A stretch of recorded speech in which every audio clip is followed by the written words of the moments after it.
Bingo. Now you got it? Tech Tuesday's having technical difficulties. Very good, very good. You know what I forgot? To record the audio. My iPad might die. You're fucking lying. So you're mic 1? Classic. I think we're working. I hope we're working. Same.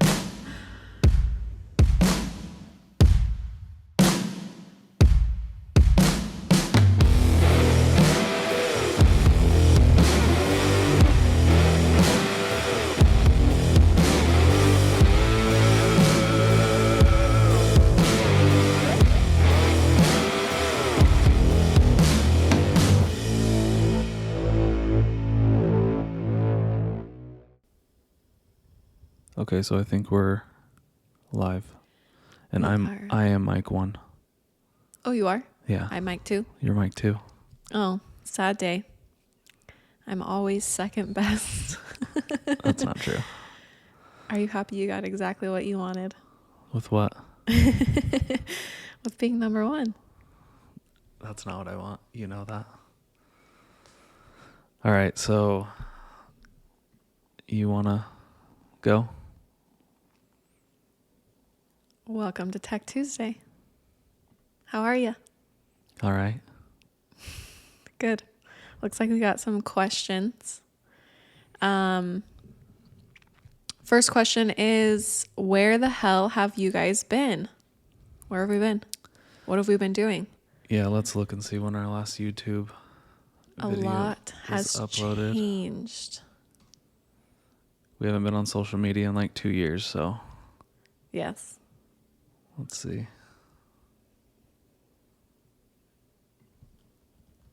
What was our last YouTube video of us jeeping? Yeah, the last Jeep one was, let's see. I guess that went up 8 months ago, but it was recorded like, what, a year and a half ago? Yeah, it's been a really long time since we've been jeeping. Yeah, it's crazy. I miss that. I do too. It's, we haven't been jeeping since Blakely was born. Actually, since before Blakely was born, because I was very sick. That's right. During pregnancy. Yeah, we went with Vic once after she was born, and she enjoyed it, but yeah, but I got really sick. Yeah, it was only with Vic. Yeah.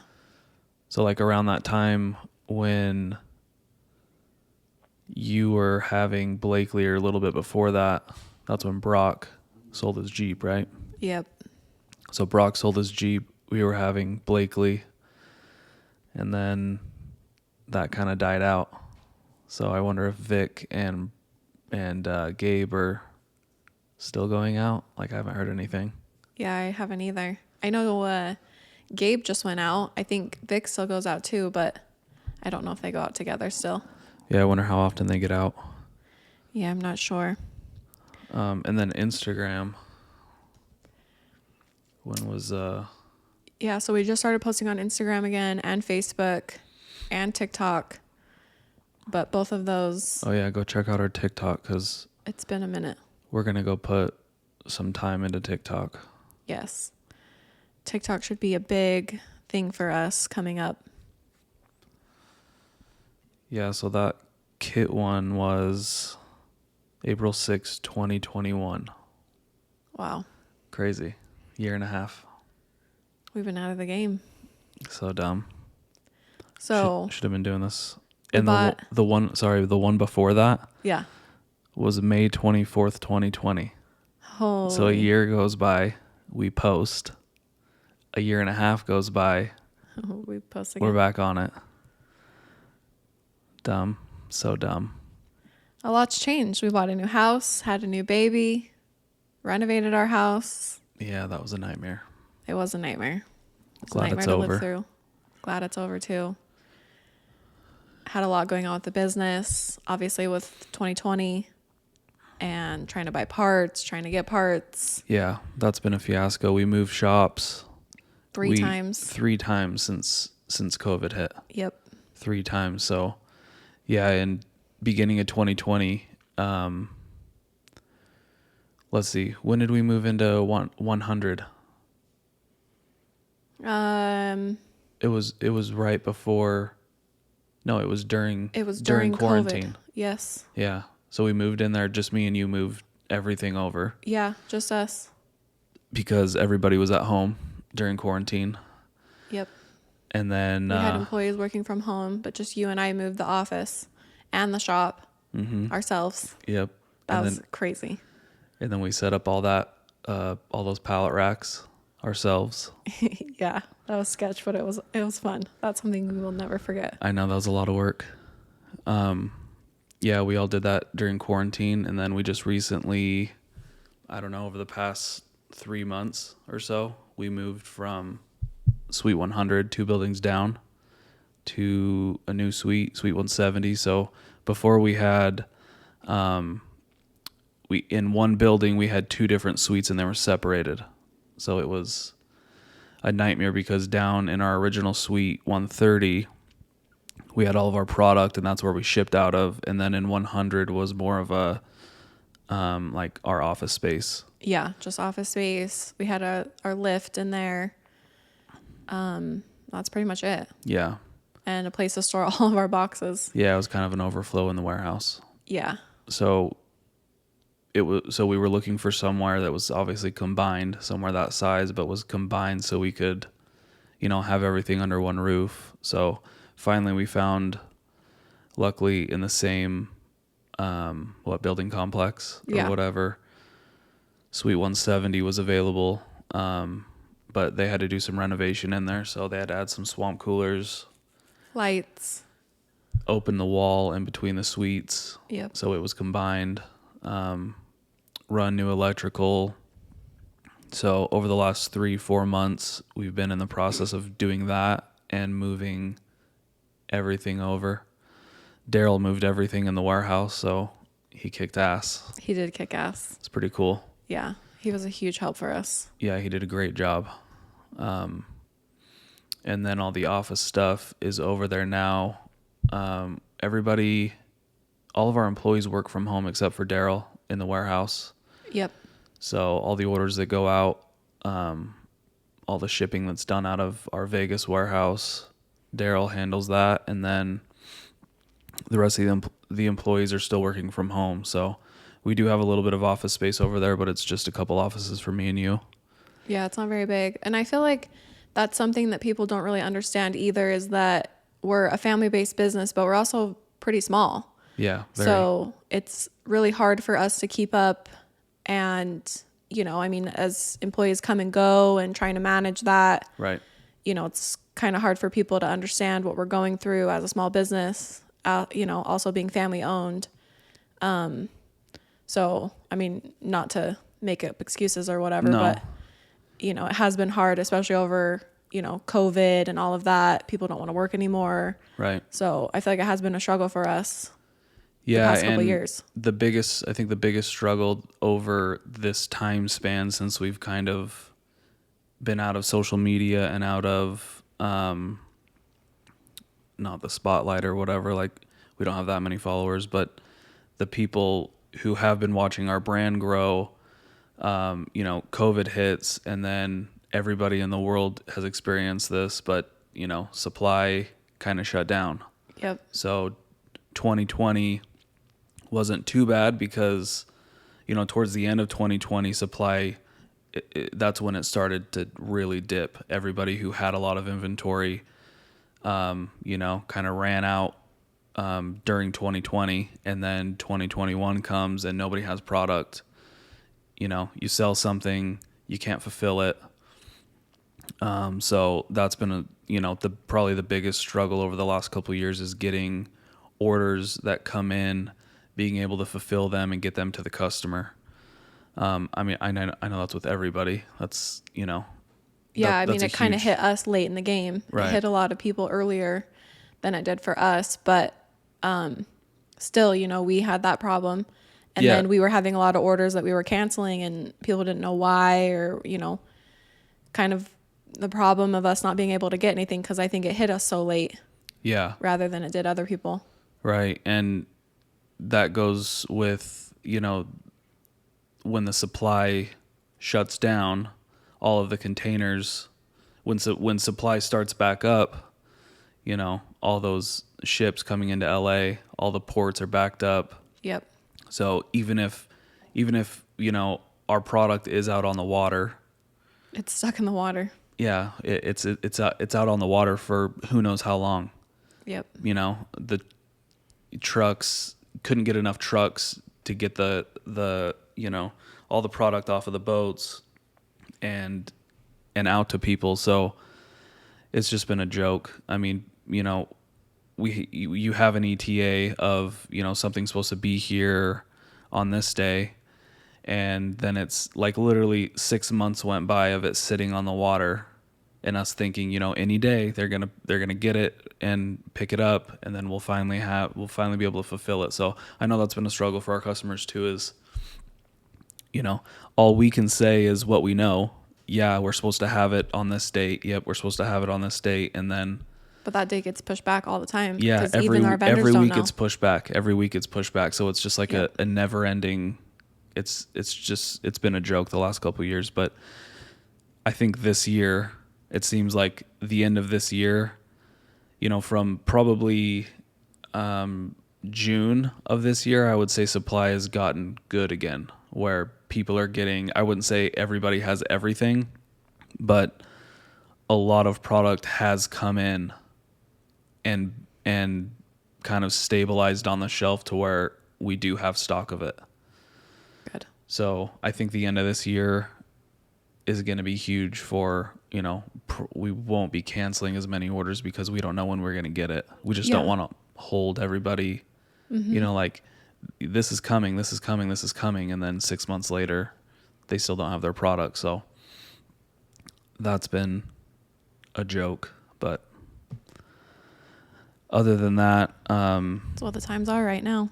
yeah, between, you know, all of that stuff and personal, like, it's time that we get back on the wagon of social media, grow our name. Yep. Get a lot out of people there. know us, but a lot of people don't really know us. Right. They've heard our name, They don't know us. but they don't know us. They don't know that we're just a little small family that run Rigid Axle, and we're actually pretty cool. So hopefully we can show everyone that. Well, maybe people probably don't even know who we are. Like, hi, I'm Jake.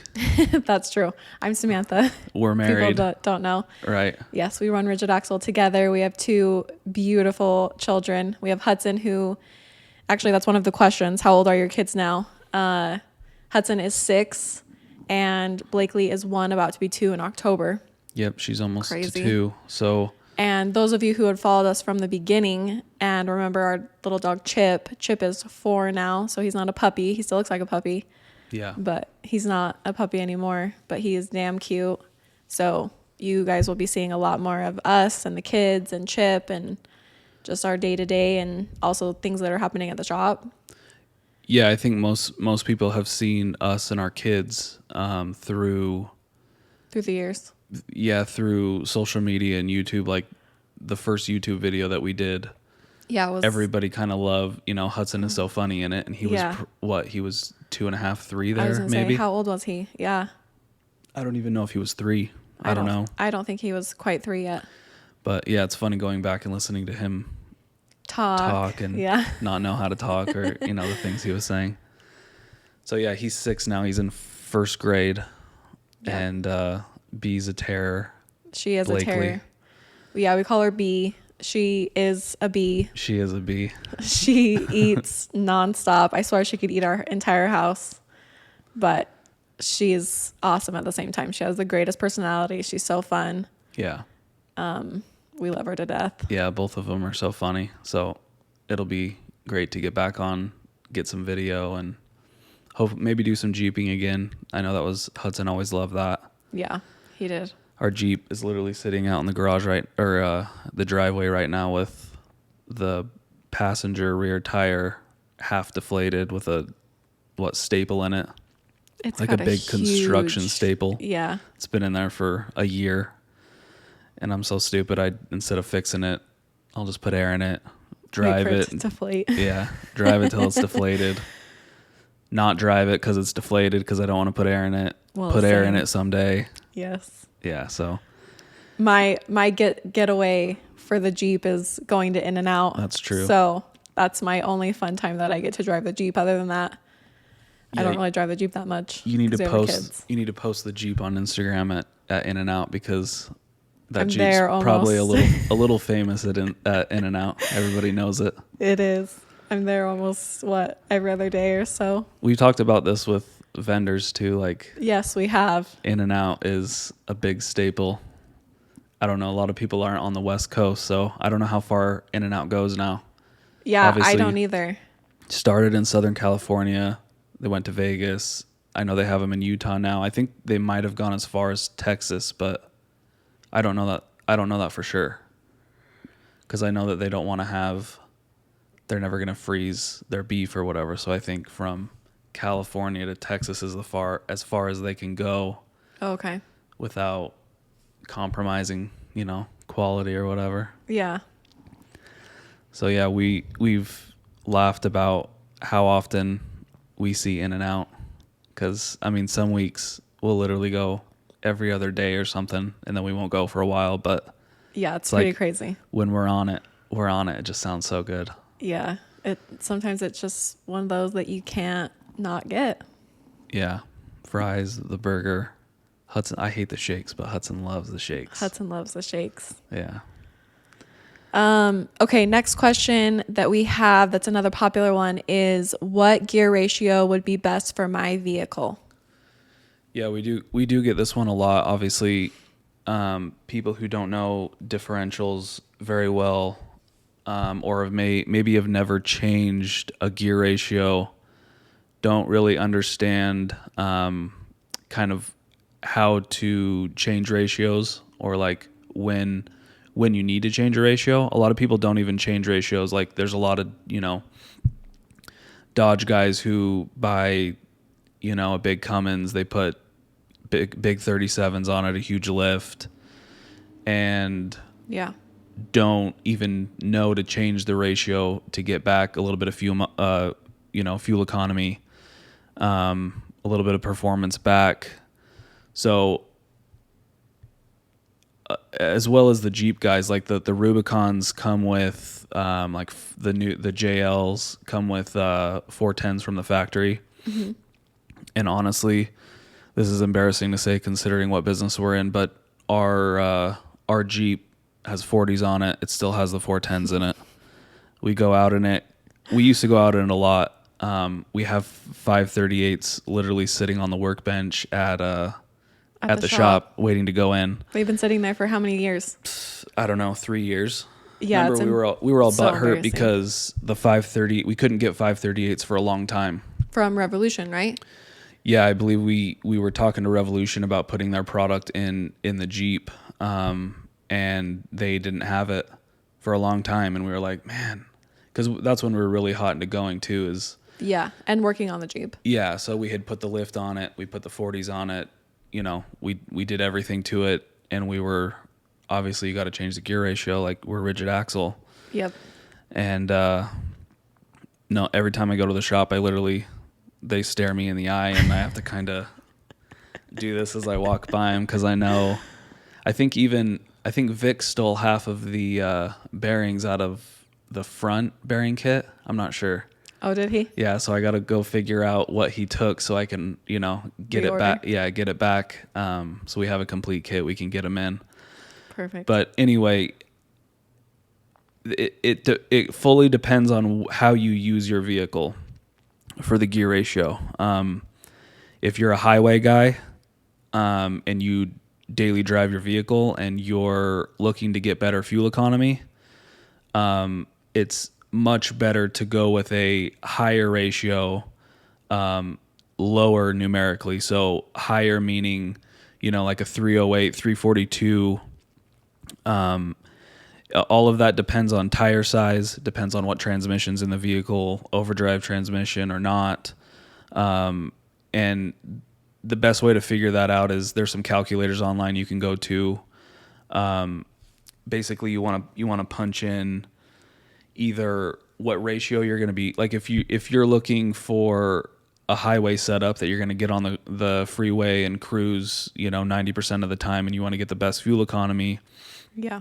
what you want to do is go on that calculator and punch in the transmission ratio when you're in overdrive, and then also the tire height that's on the vehicle, and kind of hone in, if I put 373s in it, I'm going to be cruising at 70, 75 miles an hour at 25 or 2400 RPM. But if I put 308s in it, I might be able to get it down to 1800, 1900 RPM, which is obviously going to eat up less fuel than cranking the motor at 2500 RPM going down the freeway. Yes.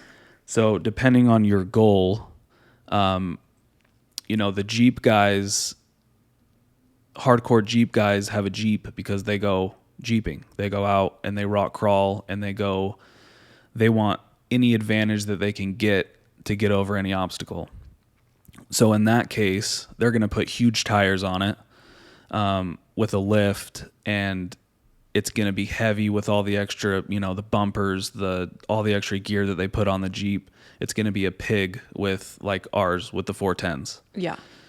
You can get by with it. It's not the best though. So if you're in that situation, like with a Jeep, what you want to do is you want to weigh, it's about how you use the vehicle. So if the Jeep is your daily driver, you might not want to go crazy low with the ratio and put 538s in it.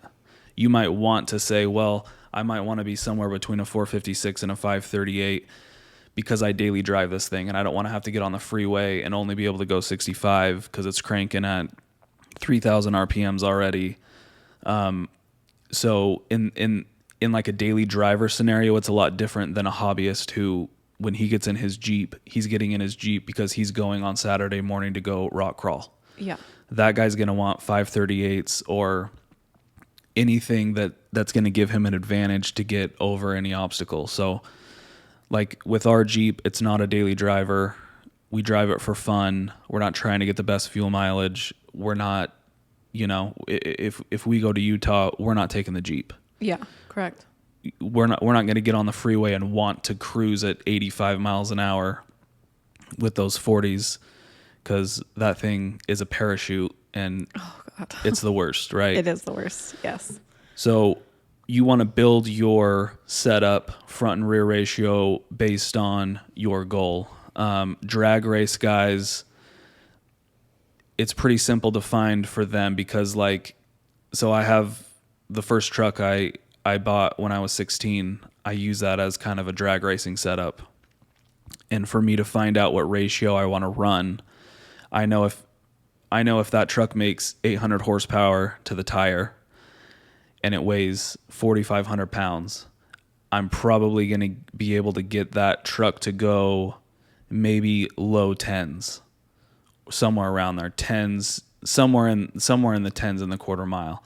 In order to do that, I know I want to cross the traps at the transmission in a 1-to-1 ratio. So in third gear, it has a 4L80 in it. In third gear, I have a 1-to-1 ratio. I want to be crossing the line at the top of third gear. So what I want to know is what ratio is going to get me to get me through the traps at a certain mile per hour. If I'm shooting for 145 miles an hour in the quarter mile, I'm gonna put a gear ratio in there that's gonna get me to 145 at a certain RPM, at a certain transmission ratio, which is gonna be 1-to-1. I want to cross the line in third gear. I want to be doing whatever your peak horsepower, somewhere around there, maybe a little under. I know I want to be crossing the line at 6,400 RPM at 145 miles an hour in that gear. And that's where those, calculator online can really help you. So based on your goal, you use an online calculator. There's also a calculator to find out if you don't know the tire height. You can punch in, it's a 305 by 40 by 22 tire.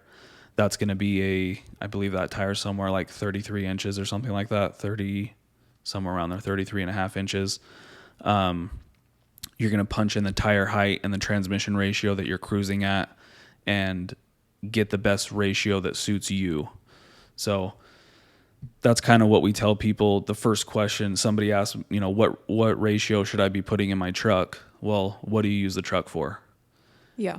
And then mostly it's, well, I want it to haul ass, but I also want it to get good gas mileage. So it's like, well, okay, that's not how life works. But if you're trying to do both of those things at the same time, you're just going to have to go with something kind of in the middle. So if a 342 is going to get you the best highway mileage, but a 456 is going to blow the tires off at the light like you probably should be putting in a 373 or a 410, maybe a 390 gear, somewhere in the middle, so that you are getting the performance, but you're not just eating gas, So Yes. that's kind of the checklist to go down to figure it out. Okay. Awesome. Which, I mean, we all know right now, gas prices are high, so it's not like you want to be eating gas anyways. Right. Yeah, exactly. You want to, for the Jeep guys who are, they probably aren't driving their Jeeps a whole lot right now, except for going out and doing a fun ride. Yep. But to each their own. I mean, everybody has different goals. Everybody has different vehicles and different setups, different tire size, all of that stuff. And it all plays a role. So, yeah, I think that's good. What do we got next? Perfect. So next question is, what is the difference between a new process 261 and 263? So, new process is a transfer case manufacturer, mostly in, I guess that's not true. A lot of GM, I guess with the 261 and 263, the GM trucks from like 99 to 08, use the 261 and 263 primarily. And within within the 261 and 260, I guess basically 261 is gonna, the one in 261 tells you that it's a manual transfer case, meaning you're gonna get in the truck and there's gonna be a transfer case shift lever on the floor. 263 is gonna be an automatic transfer case, so you're gonna get in the truck and that shift lever on the floor is not gonna be there. It's gonna be a push button up on the dash.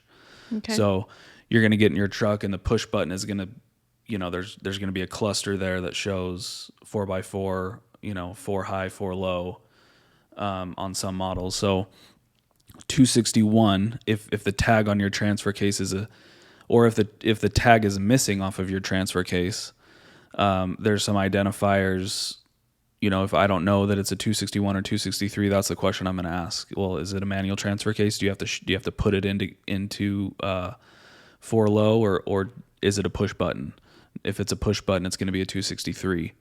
But I maybe off of a tangent off of this question, the 261 and 263 both have 3 submodels: an LD, HD, and XHD.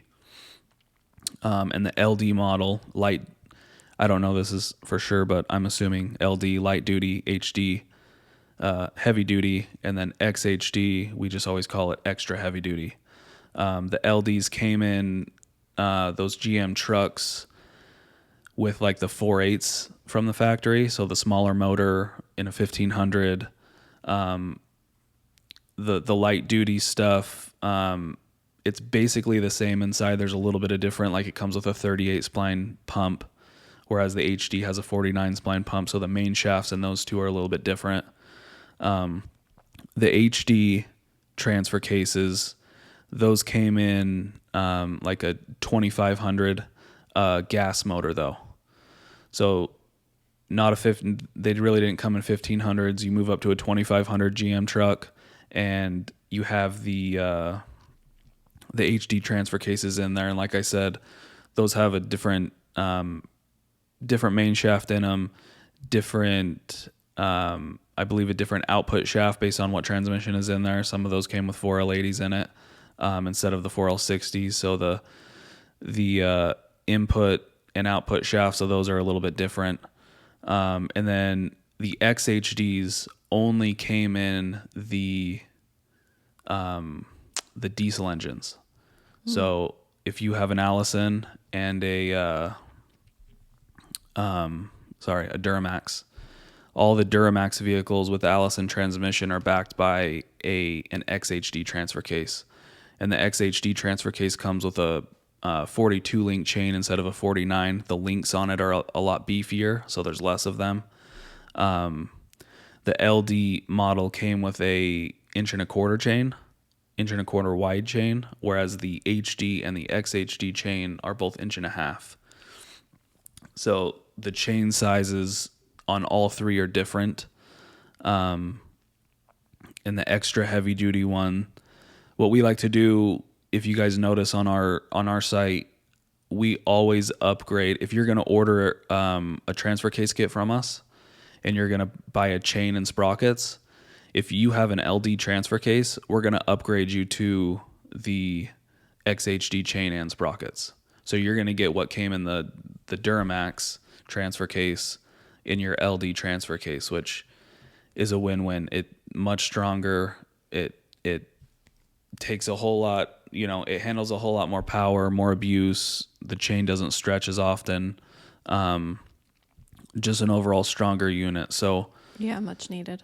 Yeah, it is, because those chains stretch, it seems like every 100 to 150,000 miles. So that might seem like a lot, but I mean, those trucks last so long on the road now that we're getting customers who this is the third rebuild on their transfer case.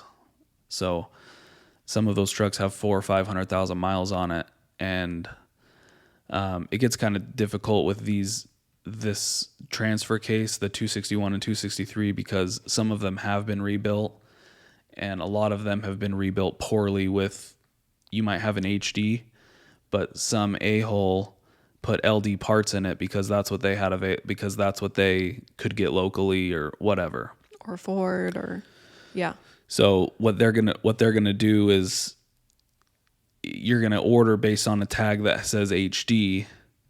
You're going to get all the parts that should be in an HD from us, but then the customer opens a transfer case and it's been rebuilt with hodgepodge of crap in there. Mm-hmm. And so now the kit that should work for yours doesn't anymore because it has an LD main shaft and you ordered an HD kit, which is not your fault. It's the asshole before you who rebuilt it with cheaper parts or whatever. Yeah.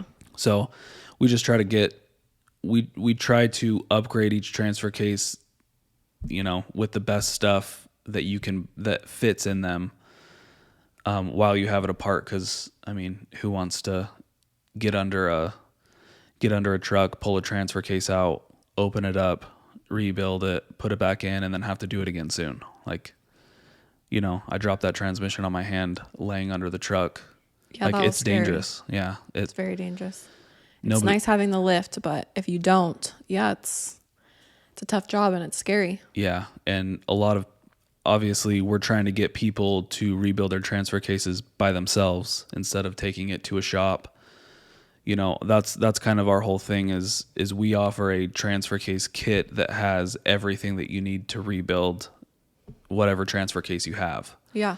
So if you feel, it's very simple to do. If you feel comfortable tearing it apart and installing the parts yourself, you're going to save a shit ton of money.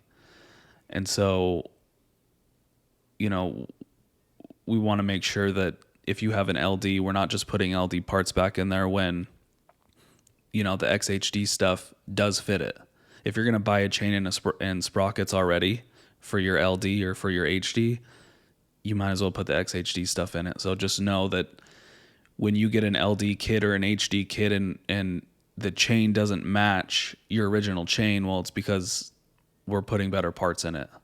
So that's a question that we get all the time too. We can probably cover on a later episode or whatever, but you want the XHD chain and sprockets in all of those transfer cases because it's the best you can buy. Yeah. And might as well do it while it's out. Well, and don't you have questions a lot or problems with customers about their mechanic ordered the parts, and then the mechanic is, ordering the wrong parts, and now their car's sitting in the shop for even longer. Yeah, we do have that a lot because a lot of customers rely on their mechanic to, obviously they don't know anything about cars. Yeah. And that's totally fine. That's why mechanics have a position, right? So you should be able to take your car to a mechanic or your truck to a mechanic and have them look and figure out what you have and order a kit for you or point you in the right direction. A lot of the time it's just a lazy mechanic that kind of holds vehicles hostage. They get under the car and they don't really put in the work on the at the beginning that they should have. So since like I was saying before, the 261 and the 263 have those 3 submodels and those parts are kind of interchangeable. If you're not the original owner of the vehicle, there's a fair chance that transfer case has been rebuilt in the past, and you don't. Just looking at the tag sometimes doesn't suffice. Yes. If it shows that you have a 261 or a 263 HD, but it's been rebuilt before, all of our listings state, please open the transfer case and make sure that you have actual HD parts in it before you order. Like, all this stuff is sitting on our shelf in Vegas, and when you order, it pretty much goes out the same day. I mean, unless we get 100 orders, 50 orders in a day, like, it's most likely going to go out that day. And, with FedEx being as good as, if you order ground, Vegas can get anywhere within, even to Maine, in probably 3-4 days at the most. So, like, I know it sucks to wait that time, but yeah, you don't want to be in that predicament either, where you take your car to the mechanic, he tells you to order this kit, you order it, the car's still been at the mechanic that long. Yeah. Then you get the parts are wrong. They might not be wrong for what transfer case you have, but they're wrong based on what's inside your transfer case because somebody in the past has rebuilt it. So now you're down the time. Now you got to either package all those parts back up, send it back to us, and then we'll send you what you need, or you need to order the correct parts based on what's actually inside your transfer case. And then, now you're down another, 4 days. Yep. Or whatever, depending on how far away you are. So that's why we try to caution people, like, especially the 271, 273 transfer cases really aren't like that. It's just the 261, 263 transfer cases that just have there's so many of them, and everybody kind of rebuilds them differently. It's a nightmare. It's not always, oh, I have a 263 HD. Okay, cool. Let me send you this kit. It's not that it's never like that, but there are issues a lot with people getting parts that aren't actually inside their transfer case because somebody in the past has done something stupid. Yeah. So, it's better to check, right? Or give us a call. Yeah. You pop the transfer case open, and you tell us, okay, this transfer case has a 38 spline pump, a 38 spline, main shaft to match that pump. It has an 1.25 inch chain, or it has a 38 spline pump, but it has an 1.5 inch wide chain with 49 links on it. Okay, so now it has an HD an HD chain in it, an HD sprockets, but it has an LD main shaft and pump in it. So, okay, that's fine. We can handle that for you. We have all that stuff on the shelf. We just need to know that before you buy a pre-packaged kit for an HD that's not what you have. Yeah. So check it, make sure that you have what you think you have. And if you don't, like, all of our listings also show, like, this kit is going to come with a 49 spline pump, a 1.5 inch wide 49 link chain. Like, all of this stuff is very easy to pop the transfer case open, measure, count. Okay, this is exactly what's in my transfer case. Boom, hit the order button. It'll be there in a couple days. Or order it next day, it'll be there in 1 day, whatever. But if you don't do that, that's, it's obviously frustrating for the customer, and it's not necessarily their fault. They might not have checked, but they were also going by what should be in it when that's not always the case, right? Yeah. So, yeah, it's best to take the transfer case out, open it up, figure out exactly what you have, order the right parts first, and, life is a breeze at that point. Yeah, it's way simpler than having to go the route of not having the right parts, then having to return it, and Yeah, that's a whole, that's a nightmare. It's a whole process. Yeah. So, and we have a great guy, Andrew, doing customer service. So I mean, he's always on the phones Monday through Friday. So I feel like if you have questions, he's a great person to call and talk to. Yeah, just talk all the specs with him, because that's his job. He knows all the tech stuff. He knows, an XHD chain is supposed to be 42 link, 1.5 inch. He knows all that stuff. So yeah, pop your transfer case open, get measurements on the chain, get spline counts on, if you're ordering an input or an output shaft, get spline counts on it. If you're ordering an oil pump, get the spline count on the inside of the oil pump, all that stuff.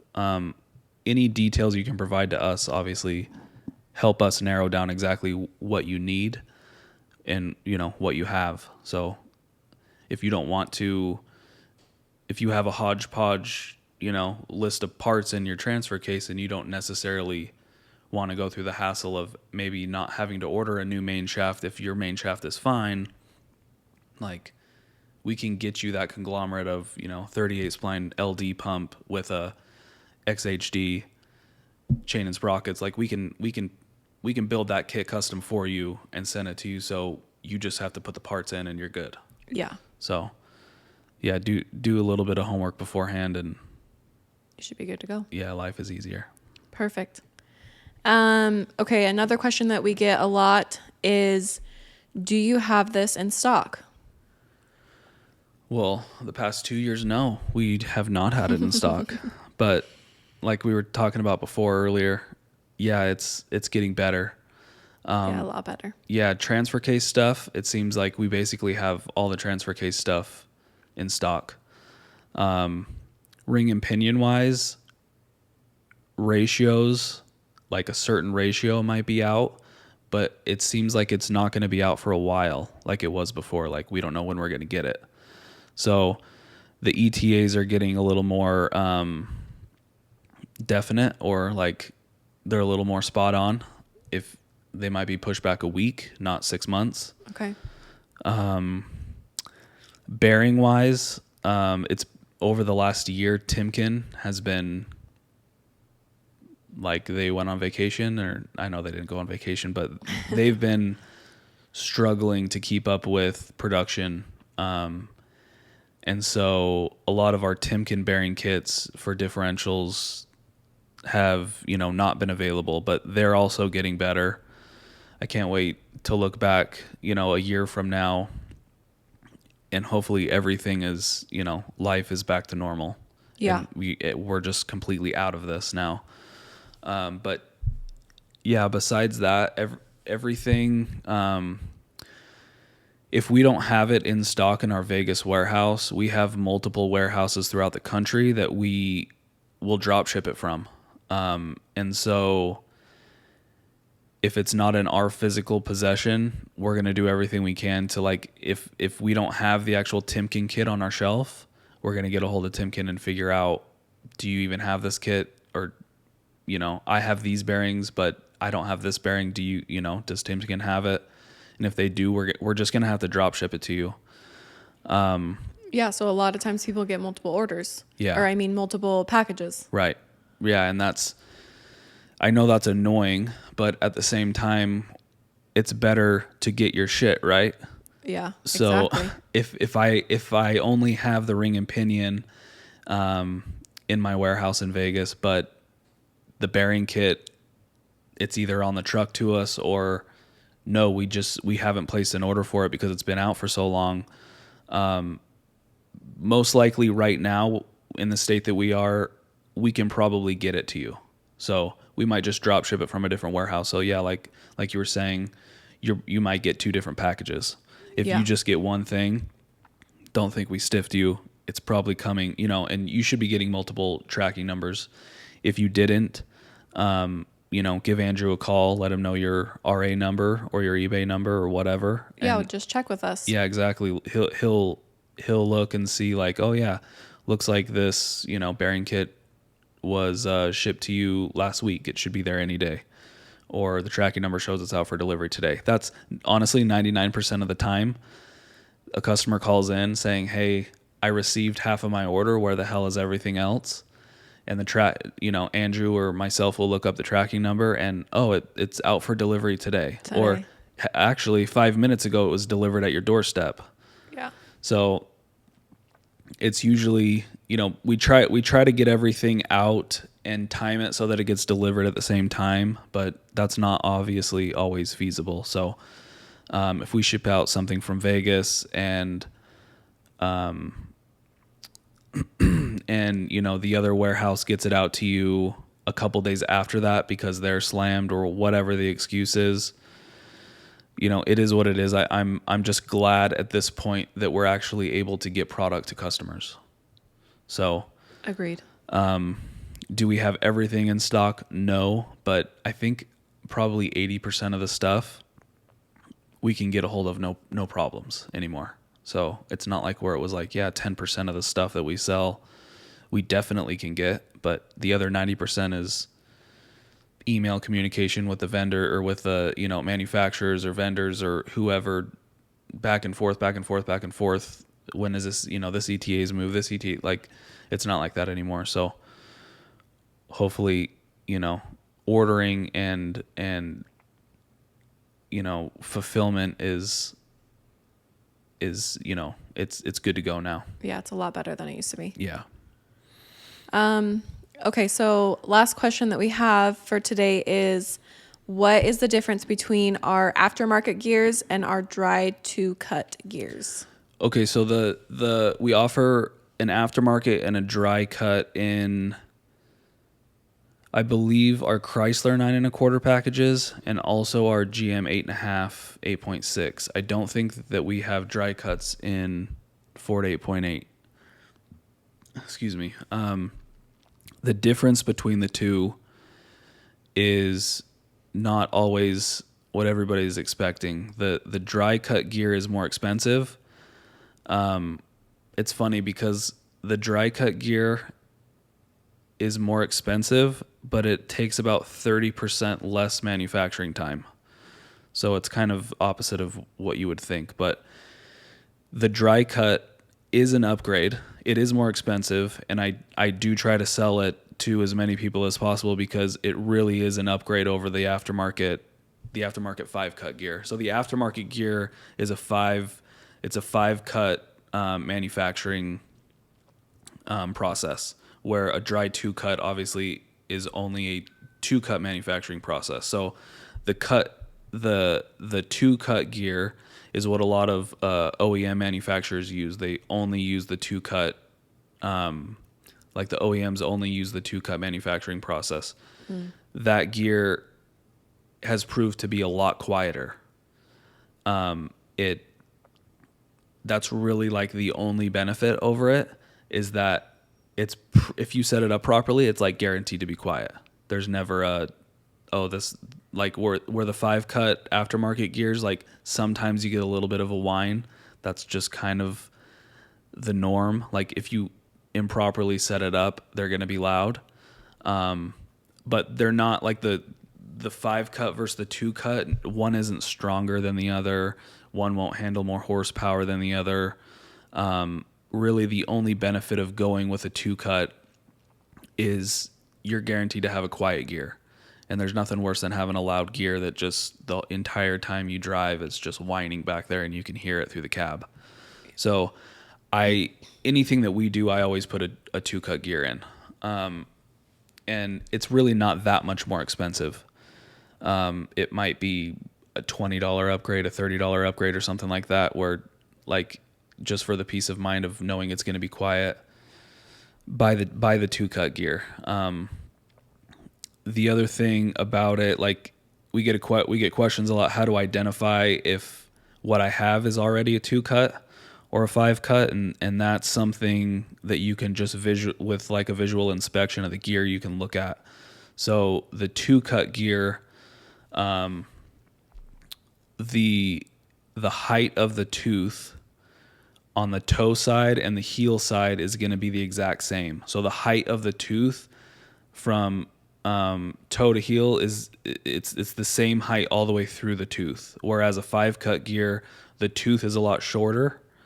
The toe is a lot shorter, and as you work up to the heel, the height of that tooth increases. Okay. So just by looking at the gear, you can tell what you have. Yeah. And there's some good YouTube videos out there as well of people visually showing that. Obviously, we should do that as well. Show customers the difference between a 2-cut and a 5-cut. And then also there is, a lot of people don't realize there is a difference when you're assembling them. So if you do upgrade to a 2-cut, that gear requires a lot less backlash than a standard aftermarket gear. So when you're setting that gear up, whereas a 5-cut gear might like 8 to 10 thousandths of an inch of backlash, the dry 2-cut gear might like only like 4 to 6. So it's kind of like half of the 2-cut gear likes about half of the backlash than a 5-cut gear does. You set it up a lot tighter. A lot of old school guys like my grandpa, he would lose his mind if you told him that you were going to set backlash at 5 thousandths. But those guys didn't really have a lot of 2-cut gears around. Everything was 5-cut. So,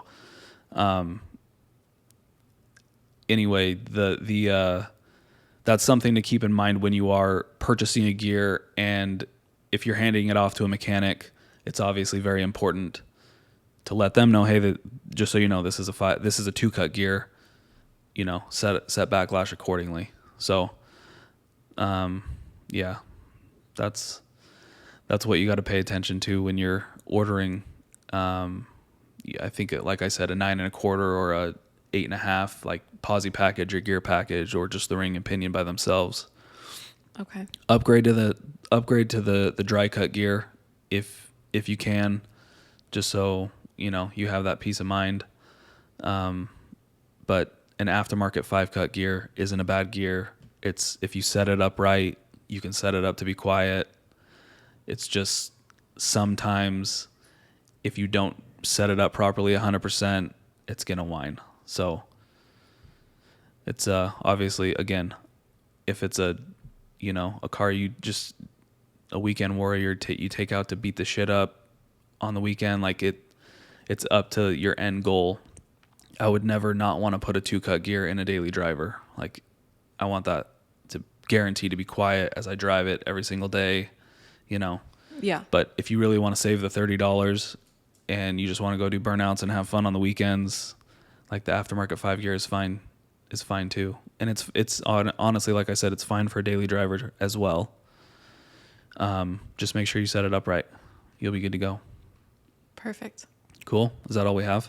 Cool. That's it. That's all we got. Sweet. So yeah, we're going to be doing this Tech Tuesday. So we're going to pay attention to the tech questions that we get through support@rigidaxle.com. And I'll also be in contact with Andrew throughout the week, asking him, what kind of stuff did people ask you on the phone?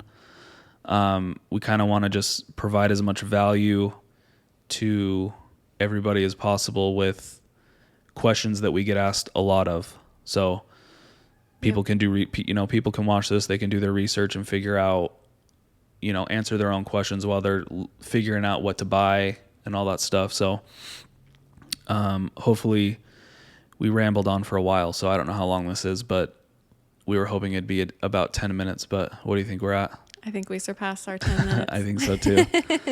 That's good. Yeah, next Tuesday, we'll have, host of different questions, and yeah, hopefully this gained some traction. It was fun. Yeah, it was fun. Cool. I think it was a good first Tech Tuesday video. Yeah. And obviously, if, you like our video and think it provided some value, please subscribe to our channel. Yeah. Hit that like button and yeah, share it we'll out keep for rolling. us. Yeah, we'll try to do this as much as possible. I think Saturdays we're going to also be doing more of a podcast style between me and you and have some guests on. Hopefully get some people, throughout the automotive industry. Yep. And we were just talking about shooting the shit, like just coming on and having, like a standard podcast. So hopefully that, turns out to be fun too. I'm sure it will. Yeah. I think people will like it. I think so too. All right, cool. Well, thanks. Thanks. We'll see you guys. That was perfect because my iPad is literally about to die. It was Really? 3%.